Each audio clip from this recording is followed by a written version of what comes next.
Assalamu alaikum. Bugün sizlərə sağlıq üçün faydalı olan salatlardan birini tayarlab göstərəcəyik. Dili, katta tez oğul mu? Hava. Ailede 4 kız mısınız? 4 tane kızım. He, hemmeyiz kız mı? Yox, kattakkam oğul.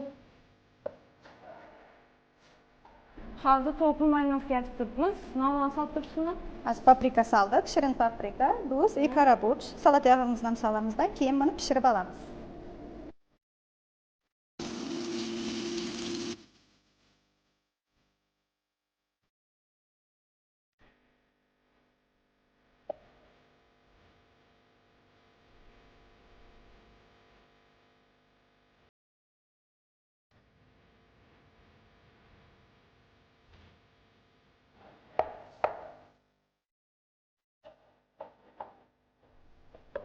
Toluqumuz yumuşaq olub çıxdı. İndi xaxlağanımız dəst doğrab alamsın. Zapravlyak момент geldik. Sosu için gereken her verdiğiniz salat bir aralashtirib, salatımızdan aralashtiramiz. Bu nərsəni sala vereyim, adını al verdim mi? Sağ olun.